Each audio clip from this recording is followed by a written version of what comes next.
ជ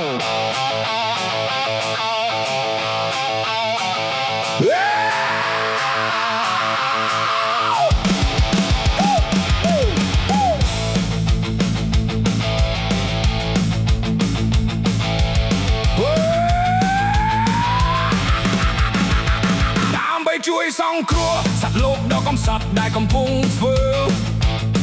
ដាក់ក្រត់នៃការចាប់ជាតិឡើងវិញក្នុងចំណោម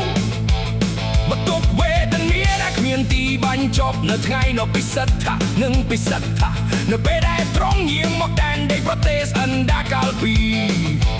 40ឆ្នាំមុនដោយបានប្រែរូបកាយជាមនុស្សយើងសូមអបអរសាទរថ្ងៃកំណើតក៏ព្រះពុទ្ធដោយស្មោះអត់ពីចិត្តព្រះពុទ្ធណាមោសក់មុនីព្រះពុទ្ធណាមោ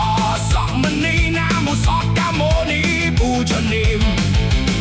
សត្វលោកទាំងអស់គឺជាពុត្រាបុត្រីដ៏មានតម្លៃរបស់ព្រះពុទ្ធដែលមានវា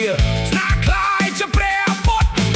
សត្វលោកទាំងអស់នឹងខ្លាយជាព្រះពុទ្ធការដ៏មានតម្លៃនេះសកលលោកព្រះពុទ្ធនាពេលអនាគតអូព្រះពុទ្ធដ៏មានការតញ្ញូតាធម៌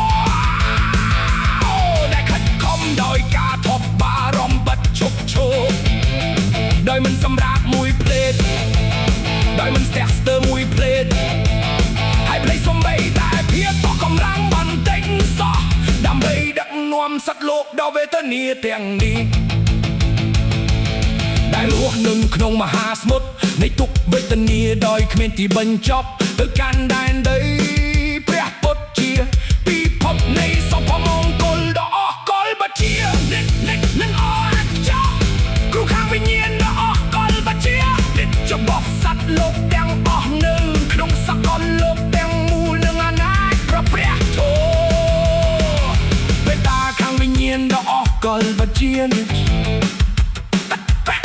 ដែលសង្គ្រោះខាងវិញ្ញាណដ៏អស្ចារ្យបជាព្រះបងព្រះពុទ្ធ